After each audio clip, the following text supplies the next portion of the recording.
गुरु भगवान के शुक्राने हैं। बुराई कहने से, सुनने से, देखने से हमारे अंदर बुराई आ जाती है, हमारे पल्ले बंध जाती है।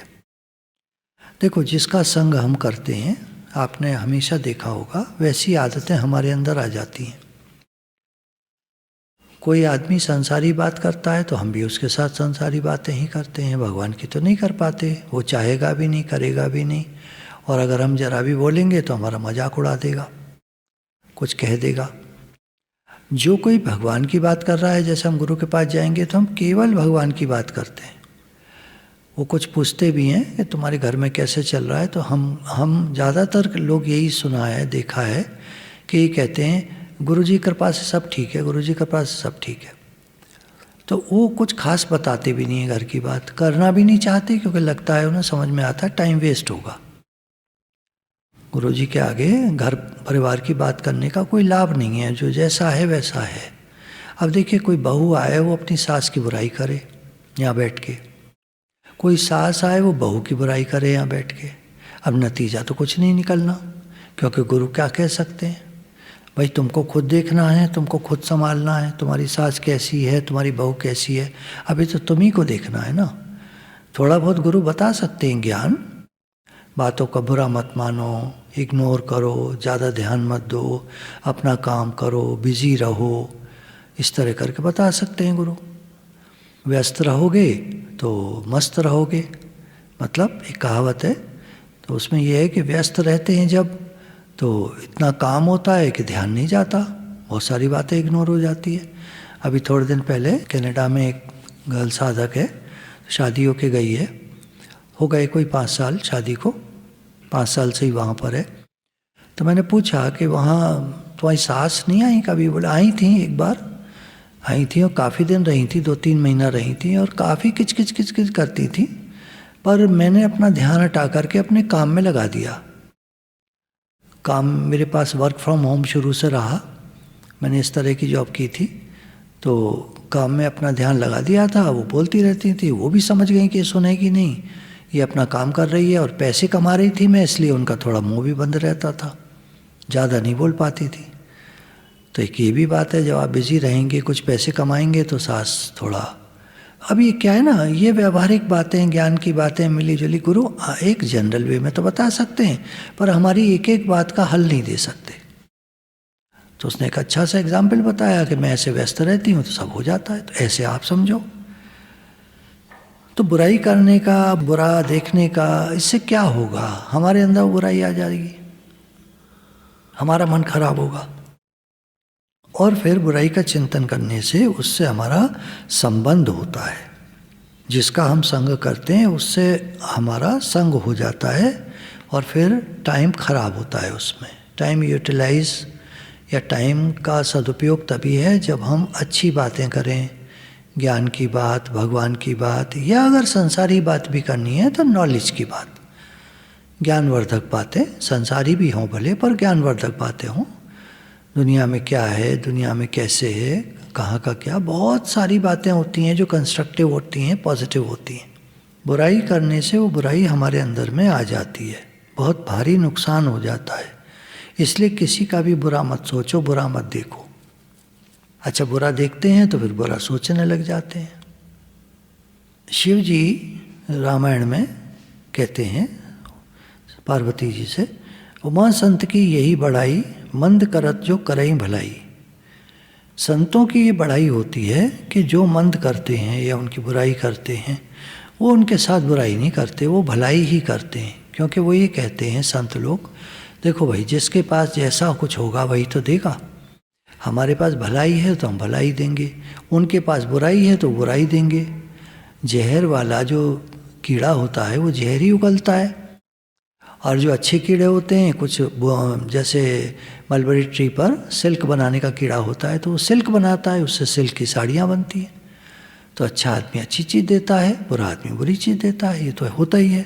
तो हम बुरे लोगों की तरफ ध्यान न दें, उनका संग न करें, किसी का भी बुरा हो जाए ऐसा भाव न रखें।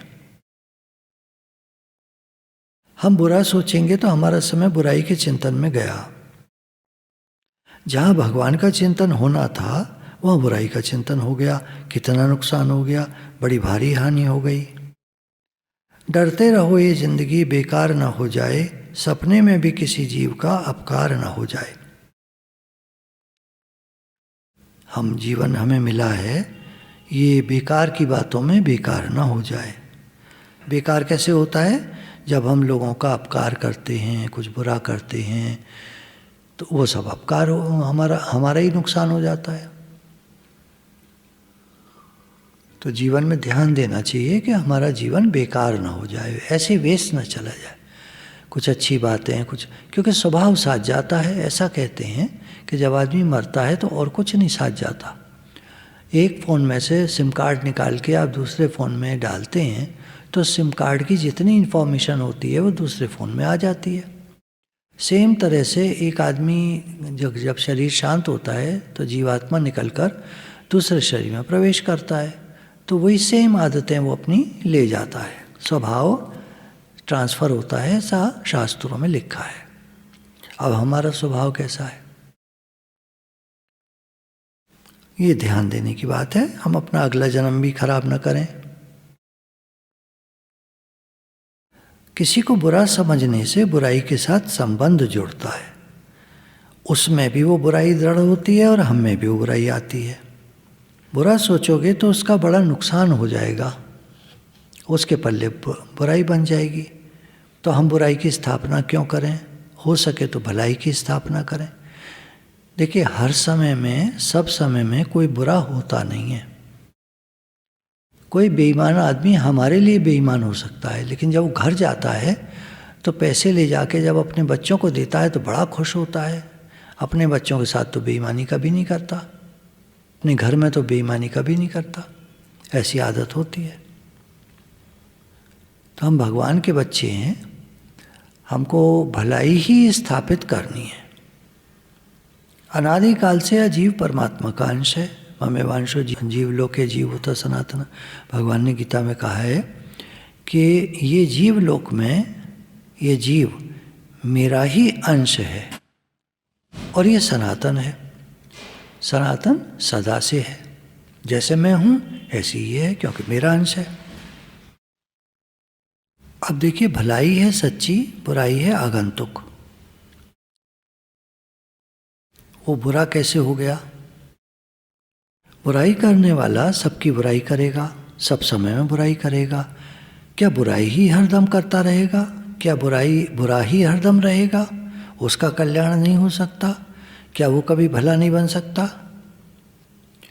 तो इन प्रश्नों का उत्तर है, आप समझ पा रहे होंगे कि ऐसा नहीं होता कि कोई सब समय में बुरा होता है, और मूल में तो कोई बुरा है ही नहीं। देखिए, भगवान का अंश है जो जीव, वो बुरा कैसे हो सकता है?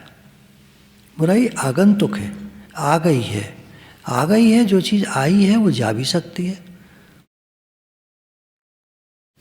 ऐसे कहते हैं ना, एक व्याख्या करते हैं कुछ लोग, आसक्ति जो आसक्ति है तो आसक्ति है तो जा भी सकती है। ऐसे बुराई छोड़ने पर मनुष्य अच्छा अपने आप से आप बन जाता है। क्या करना पड़ता है अच्छा बनने के लिए?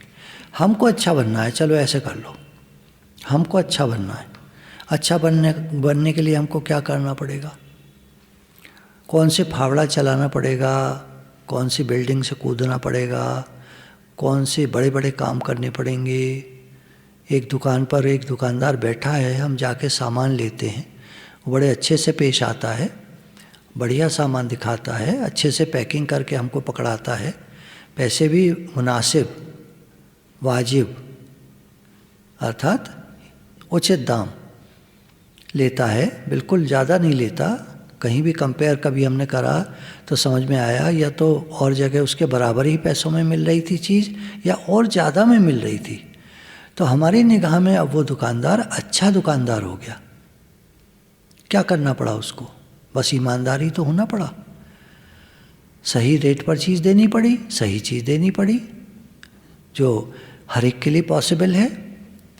अच्छा बनने के लिए कोई विशेष मेहनत की ज़रूरत नहीं है, हम सब अच्छे हैं, बस उस अच्छाई को पकड़े रहना है, मन में लोभ नहीं आने देना है। लोभ के कारण मनुष्य बुरा हो जाता है, खराब आदमी बन जाता है। भगवान ने गीता में 3 योग बताए हैं, कर्म योग, भक्ति योग, ज्ञान योग। ज्ञान योग के लिए ऐसा है कि जिस व्यक्ति को संसार से अत्यंत वैराग्य हो, पदार्थों के मिलने न मिलने में, अनुकूलता प्रतिकूलता में कोई असर न पड़ता हो, अर्थात समता बनी रहती हो। देखिए, योग भगवान ने गीता में ऐसे कहा, समत्व योग उच्यते, समता ही योग है। तो जिस व्यक्ति में समता रहती हो,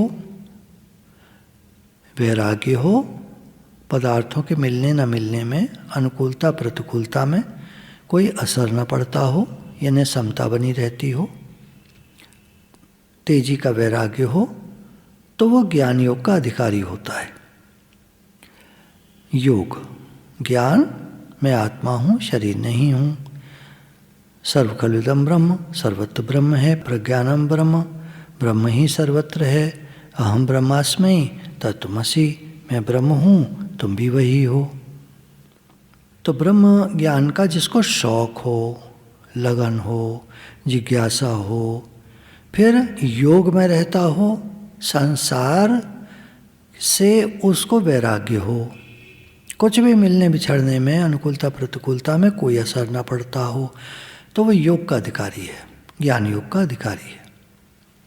दूसरे वो लोग आते हैं जो संसार में थोड़ा मन है जिनका, कहीं फंसे हुए हैं, पदार्थों में, भोगों में, रुपये में, कुटुंब में, परिवार में फंसे हुए हैं, मन है जिनका, मन उधर ही लगा रहता है संसार में। अब वो निकलना चाहते हैं, तो कैसे निकलें? उनके लिए कर्मयोग है, अर्थात सब कर्म करते हुए, सेवा करते हुए, सबकी सेवा करते हुए योग लगा लो, अर्थात समता में रहो, सब कर्म करते हुए समता में रहो। तीव्र वैराग्य की आवश्यकता नहीं है, सबके लिए कर्म करो, सबकी सेवा करो और अंदर में भगवान से जुड़े रहो। हे भगवान, ये संसार आपका है, मैं आपके लिए सब काम करता हूँ, तो योग हो गया। भगवान से जुड़ गए तो योग हो गया। समता ही योग है या भगवान में मन लगना ही योग है? कैसे भी योग के कई अर्थ होते हैं, ध्यान योग, ज्ञान योग, भक्ति योग, लय योग, राजयोग, अष्टांग योग, तरह तरह से योग होते हैं, अनेक प्रकार से। और योग का सबका अर्थ है जुड़ना, लग जाना, मिल जाना, एक हो जाना, समर्पित हो जाना, उसी में बह जाना, उसी के साथ एक हो जाना। कितनी परिभाषाएं हैं योग की। योग को इंग्लिश में कहते हैं प्लस, अर्थात जुड़ गया, जोड़, गुणा भाग जोड़ होता है ना, तो जोड़, योग, मिल जाना, जुड़ जाना। जो समता में रहता है वो भगवान से जुड़ गया, उसका योग लग गया। जिसका भगवान से प्रेम हो गया उसका योग लग गया। जिसका भगवान में ध्यान लग गया उसका योग हो गया। ऐसे तो जो संसार में जिनका मन लगा है उनको कर्मयोग सूट करता है, भाता है, ठीक बैठता है।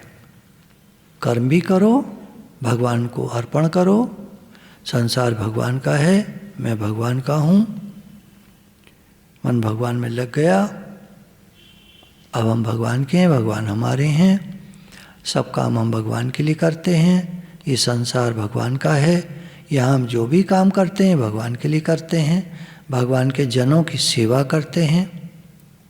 ऐसे कर्मयोग हो गया। कुछ लोग होते हैं जो अधिक आसक्ति भी नहीं होती संसार से, विरक्ति भी नहीं होती, बीच की अवस्था होती है और उनका मन भगवान में स्वतः लगता है, स्वतः जाता है भगवान की तरफ। बचपन से ही कुछ ऐसे संस्कार होते हैं या पूर्व जन्म से कहिए कि उनका मन स्वतः ही भगवान की तरफ जाता है। ये लोग भक्ति योग के अधिकारी होते हैं। भक्ति योग विलक्षण है, अलौकिक है। ज्ञान योग और कर्म योग ये दो निष्ठाएं लोक में प्रसिद्ध हैं। भगवान ने गीता में ऐसे कहा, अर्थात भगवान का इशारा ये है कि ज्ञान योग और भक्ति योग ये तो संसारियों का अधिकार है इसमें, और भक्ति योग उस व्यक्ति का अधिकार है जो पूर्व जन्म से ही संस्कारी है, जिसका मन भगवान में हमेशा से लगता था। क्योंकि भगवान ने एक जगह कहा कि वो पहले से बढ़कर इस जन्म में श्रीमानों के कुल में जन्म लेता है और पहले से बढ़कर के पुरुषार्थ करता है। किसी ने पूछा कि भगवान में मन थोड़ी देर तो लगता है, फिर भाग जाता है इधर उधर। तो देखिए ऐसा है, ये पुरुषार्थ का विषय है। पुरुषार्थ है पुरुष परमात्मा के अर्थ प्रयत्न करना, बार बार प्रयत्न करना, लगातार प्रयत्न करना, लगे रहना, ऐसे है। तो आपका मन थोड़ी देर लगता है, वो ठीक है, और लगाओ, फिर लगाओ, बार बार लगाओ, बार बार याद करो। कुछ नहीं तो हे नाथ हे नाथ हे नाथ अंदर में करते रहो। हे नाथ मैं आपको भूलूं नहीं, हे नाथ मैं आपको भूलूं नहीं, कई बार कह दो। दिन में, घंटे में कई बार कह दें, हर घंटे में कई बार कह दें, हे नाथ मैं आपको भूलूं नहीं, हे नाथ मैं आपका हूँ, आप मेरे हैं। हम आश्रय किसका लेते हैं और प्रेम किससे करते हैं?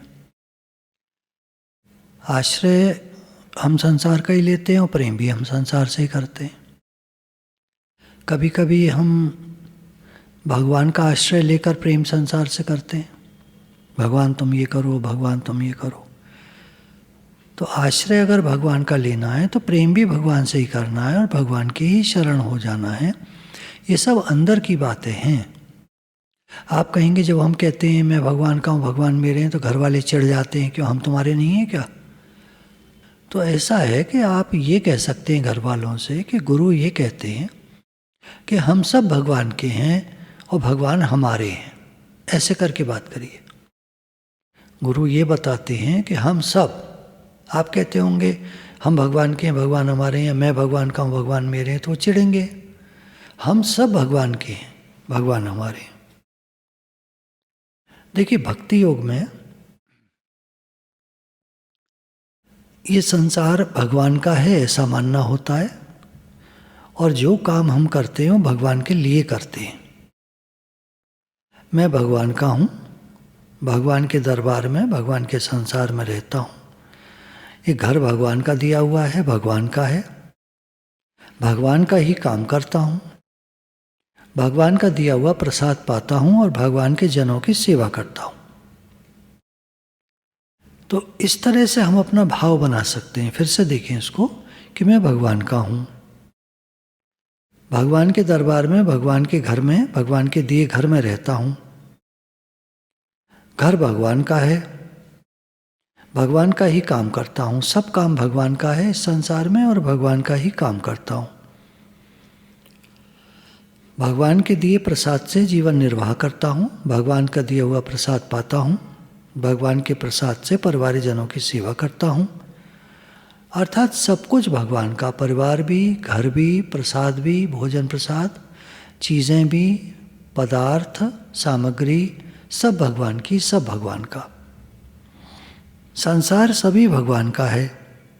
परिवार का पालन पोषण का काम भगवान ने मुझे दिया है तो इनकी सेवा करता हूँ। देखिए इस संसार में हमारा कोई नहीं है, मानो मत मानो। आप ना यहाँ बैठ के तो कह देते हो, थोड़ा सा विचार करो ये संसार किसका है, आप कहेंगे भगवान का है। घर किसका है, भगवान का है। ये लोग जो मिले हैं किसके हैं, भगवान के हैं। आप बोलते जाओगे सब, क्योंकि बिल्कुल सही बात है। लेकिन जब आप सत्संग भवन से निकलते हो या यूट्यूब चैनल पर सत्संग देखते हो और सुन कर के जब उठते हो, बंद कर देते हो उसे, और घर में जब आप आते हो तो आपको क्या लगता है, घर किसका है? अपना लगता है। कहाँ हुआ भगवान का? केवल क्षणिक भाव आया और आपने कह दिया। जैसे कोई गुरु के आगे बैठा होता है तो कहता है गुरु जी आप क्या नहीं, गुरु जी आप क्या नहीं। ये सब क्षणिक भाव हैं। एक दिन की बात है, एक माता जी आई तो बोली कि हमारे घर पे बड़ी विपरीत परिस्थिति आई। हमारे पति के इतना ज़्यादा कॉन्स्टिपेशन हो गया कि 10 दिन उनको पेट साफ नहीं हुआ बिल्कुल, और बहुत गैस बन गई। अस्पताल में भर्ती कराना पड़ा, उनकी नलियाँ लग गई, डॉक्टर ने कहा ऑपरेशन होगा। हमको विश्वास था कि गुरुजी सब ठीक करेंगे और हम उनको घर ले आए। बस यही चलता रहा कि भगवान हैं और भगवान सबका भला करते हैं और भगवान सब ठीक करेंगे। उसके बाद थोड़ी देर बाद ही कोई दवा, देसी दवा कोई उन्हें पता चली होगी, उन्होंने दे दी और 1 घंटे बाद ही उनको मोशन हो गया, साफ हो गया और तबीयत ठीक हो गई। 10-15 दिन बाद बता रही थी कि तबीयत बिल्कुल ठीक है, सब ठीक हो गया। तो ये विश्वास जो होता है भगवान पर, एक विश्वास होता है कि भगवान सब भली करेंगे, तो मिरेकल दिखाता है विश्वास। देखिए, इस दुनिया के मालिक भगवान हैं। मिरेकल हम देखते भी हैं, सुनते भी हैं, लोगों की कितनी श्रद्धा होती है हम सुनते हैं, लेकिन हम वैसे के वैसे ही रहते हैं। बाहर से तो बात कर देते हैं हम, पर अंदर में हम वैसे ही रहते हैं। तो ये अंदर का चेंज चाहिए। बाहर से आप कैसे भी हो कोई फ़र्क नहीं पड़ता, आपकी बोली कैसी है, आप क्या बोल जाते हो अचानक, वो कोई फ़र्क नहीं पड़ता। अंदर का जो श्रद्धा, जैसे बात आती है ना कि सोते में कोई जगा दे और पूछे तुम किसके हो, तो हमारे मुंह से निकले भगवान के। कितनी अच्छी लग रही है सुनने में बात, और आप यही कहोगे हमारे मुंह से भी ये निकलेगा। लेकिन अगर आज की रात, अभी बात चलिए, देखिए आज की रात जब आप सो और अचानक आँख खोले तो पहला थॉट देखना क्या आ रहा है आपके दिमाग में, क्या आ रहा है आपके, मैं भगवान का हूँ। अगर आ रहा है तो बहुत अच्छी बात है, लेकिन क्या ये रोज़ आता है? जब जब आपकी आँख खुलती है तब आता है, या कुछ बार आता है और कुछ बार कुछ और आता है? कहने का भाव क्या है? कहने का बाद आपको निगेटिव करने का है, नकारात्मक भाव देने का नहीं है। कहने का भाव ये है कि हम इतनी धारणा अपनी प्रबल कर लें, वो होगी पुरुषार्थ से। पुरुषार्थ क्या? बार बार यही चिंतन कि मैं भगवान का हूँ, भगवान मेरे हैं, घर भगवान का है, संसार भगवान का है, यहाँ सब कुछ भगवान की मर्जी से होता है, हम भगवान के दिए घर में रहते हैं, परिवार भी भगवान का है, भगवान के पारिवारिक जनों की सेवा करते हैं, भगवान का दिया प्रसाद पाते हैं, सब काम हम जो भी करते हैं भगवान का है, तो हम भगवान का काम करते हैं। दिमाग में ना बार बार सोचने से, बार बार सोचने से, बार बार पक्का करने से, कोई कहे हम तो हैं ही भगवान के जन्मों जन्मों से, ईश्वरान से जीव विनाशी, ऐसे बोल देते हैं कुछ लोग कि हम तो हैं ही भगवान के, तो इसमें क्या करना है। देखिए वो तो ठीक है, आपकी बात, सुनी हुई बात आपने कह दी, पर अंदर के निश्चय की बात करो। अगर आपका अंदर में निश्चय पक्का है तो वेरी गुड, कोई दिक्कत नहीं है। अगर अंदर का निश्चय पक्का नहीं है तो फिर मेहनत की आवश्यकता है, ये कह रहे हैं। अंदर का निश्चय पक्का करें हम, मैं भगवान का हूँ, भगवान मेरे हैं, ये संसार भगवान का है, घर भगवान का है, सब काम भगवान का है, भगवान का दिया प्रसाद अर्थात भोजन वगैरह जो हम करते हैं भगवान का दिया प्रसाद पाते हैं, जो पैसा कमाते हैं वो सब भगवान देते हैं, भगवान के दिए हुए पैसों से हमारी कमाई होती है, जो भी भगवान ही देते हैं। किसी में शक्ति सामर्थ्य नहीं है कि कुछ संसार में दे सके, क्यों? किसी का यहाँ कुछ भी नहीं है, सब भगवान का है। तो अगर कोई कुछ चीज़ देता भी है तो वो भगवान ही देते हैं, उससे नहीं कहना है ऐसे, पर अंदर में जानिए कि हम भगवान के हैं, सब कुछ भगवान का है। फिर भजन के अंतर्गत एक तो ये बातें आई सब कि हमारा विश्वास क्या है, हमारी धारणा क्या है, हमारा निश्चय क्या है, हमारी श्रद्धा कैसी है। देखिए श्रद्धा पे वो बात आती है ना कि जीसस क्राइस्ट के सामने एक बार एक औरत आई और अपने बच्चे को रख दिया कि मेरे बच्चे को जीवित करो। तो उन्होंने कहा देखो मैं कैसे जीवित कर सकता हूँ। तो उसने कहा क्यों नहीं कर सकते, आपने अभी 2-4 दिन पहले वो एक माई आई थी, उसका बच्चा था, उसको आपने जीवित किया था। तो उन्होंने कहा मैंने नहीं जीवित किया, ये भगवान ने जीवित किया उस बच्चे को। उसकी श्रद्धा इतनी थी, उसने कुछ नहीं कहा जैसे तुम बोल रही हो, वो उसने कुछ नहीं बोला, ला करके बच्चे को सामने रख दिया था। मैंने भगवान से प्रार्थना करी, प्रेयर करी, और भगवान ने उसको जीवित कर दिया। तुम कह रही हो आप ठीक करिए इसको, आप जीवित करिए, तो मेरी सामर्थ्य नहीं है। वो औरत उस बच्चे को उठाकर ले गई क्योंकि उसके अंदर में न श्रद्धा थी न विश्वास था। तो सब अंदर की बात है, हम अपने को चेक करें, हमारा श्रद्धा, हमारा विश्वास कैसा है, क्या पूर्णतया है भगवान पर, क्या हम भगवान को मानते हैं, क्या भगवान से प्रेम है हमारा। हर बात आप यस करेंगे, अंदर में जांचो, अंदर में जांचने की बात है। मैं चलती है, मुझे घर साफ करना है, मुझे घर रखना है, मेरा घर है, मेरा परिवार है, मेरे बच्चे हैं, मेरा ये मेरा वो, मुझे ही तो करना है, मैं नहीं करूँगा तो कैसे होगा। क्या धारणा है हमारी, क्या सोच है हमारी। भगवान है, संसार के मालिक भगवान है, कराने वाले सब भगवान हैं। करते हो तुम कन्हैया, मेरा नाम हो रहा है, प्रभु आप करते हैं सब, आप कराते हैं सब, अंदर की बात है। इसमें बताना क्या है किसी को। जाकर लोग गुरुजी को अनुभव सुनाते हैं, अपनी बड़ी बड़ी बातें करते हैं, पर मुझे तो नहीं समझ में आती ये सब चीज़ें। मैं तो सोचता हूँ कि गुरुजी को क्या अनुभव सुनाना। अगर मैं अंदर में सच्चा और पक्का हूँ तो गुरुजी को मुझे देखकर ही पता चल जाएगा कि ये भगवान के समर्पित है, मुझे कुछ कहना ही नहीं पड़ेगा। और मुझे कहना पड़ रहा है इसका मतलब मैं केवल शो ऑफ कर रहा हूँ, दिखावा कर रहा हूँ। अंदर का निश्चय तो बाहर प्रकट हो ही जाता है। हमारा एक सेंटेंस से गुरु पहचान लेते हैं कि हम कहाँ पर खड़े हैं। उन्होंने हजारों का अनुभव सुना है, हजारों को रोज़ देखते हैं, वो हजारों से मिलते हैं, उनको सब पता है। उनको क्या बताएंगे हम। लोग सोचते हैं हम जाकर गुरुजी को अनुभव सुना के आएंगे। सुनाते रहो तुम, ऐसे कितने ही आते हैं और सुनाते हैं। अंदर की बात, सच्चाई क्या है। जो भी कर्म संसार में होता है उसको हमको भगवान को अर्पण करना चाहिए। तेरा तुझको अर्प दिया, क्या लागे मेरा। हे नाथ, ये संसार आपका है, सब कर्म आपके लिए होते हैं। हमारे शरीर से भी जो कर्म होता है वो आपके लिए ही होता है प्रभु। ये शरीर भी आपका है, मेरा नहीं है। मेरा यहाँ कुछ भी नहीं है। इस शरीर में बाल बराबर अंग भी कोई मेरा नहीं है, एक बाल भी मेरा नहीं है। देखिए बाल रोज़ टूट कर गिर जाते हैं, आप सबका अनुभव होगा। कुछ बाल रोज़ टूट कर गिर जाते हैं, हमारे होते तो लगे रहते। हमारे होते तो बाल सर से लगे रहते, क्यों टूट के गिर जाते। तो सब काम भगवान का है। नाम जप, कीर्तन, पाठ इत्यादि जो भी हम करते हैं, भगवान आपका काम करते हैं। आपका ही नाम लेते हैं, आपका ही जप करते हैं, आपका ही कीर्तन करते हैं, आपका ही पाठ करते हैं। हमारे परमपिता आप हैं, सब कुछ हमारे आप हैं, हमारे मालिक हैं आप। हम आपका ही गुणगान करते हैं। भगवान का नाम लो, भगवान के गुणगान करो, भगवान का कीर्तन करो, भगवान का शुक्राना मानो, भगवान से प्रेम की बातें करो। भगवान आप मेरे हैं, मैं आपका हूँ, मेरा आपसे प्रेम है, मेरे तो गिरधर गोपाल दूसरों न कोई। देखिए माता जी लोग घर का जितना काम करती हैं ये वास्तव में है भगवान का। तो हमको भाव रखना है कि ये सब संसार भगवान का है और सब काम भगवान का है, और कोई कामना नहीं रखनी किसी भी प्रकार की। अगर हम जरा भी दुखी हैं अपने जीवन में तो हम जांच कर देखें कहीं हमारा अपनापन है, नंबर 1।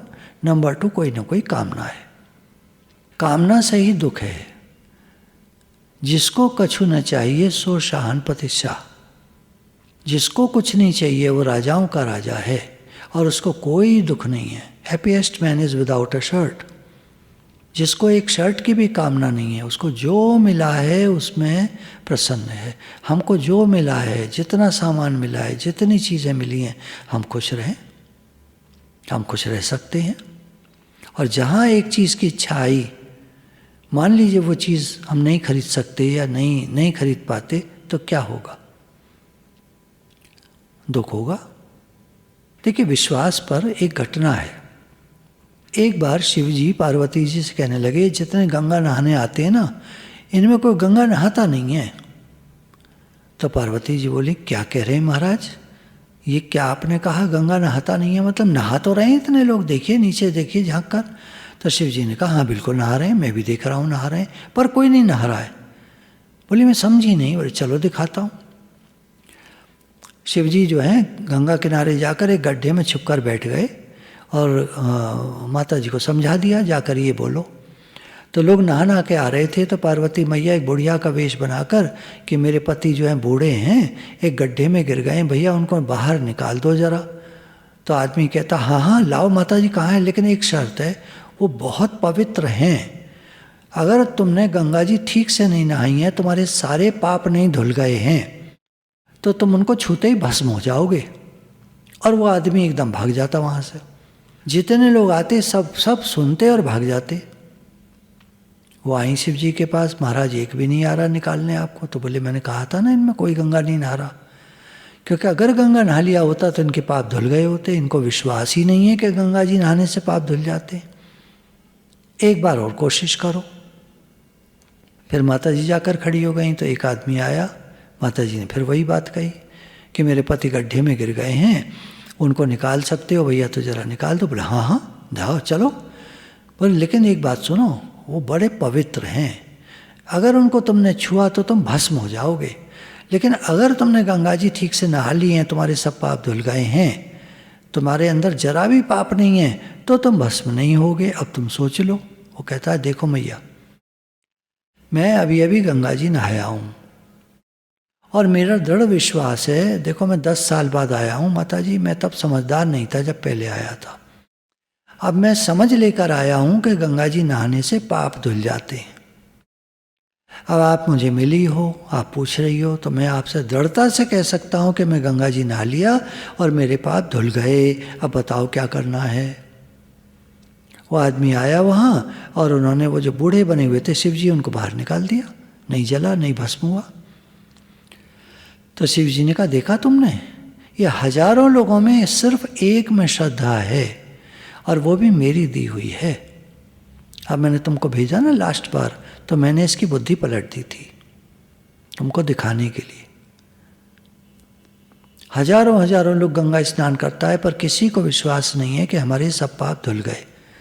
अब आप सोचेंगे अब की बार हम जब जाएंगे तो हम सब पाप धोकर आएंगे। चलो जाना और धोकर आना, देखते हैं क्या कह रहे हैं।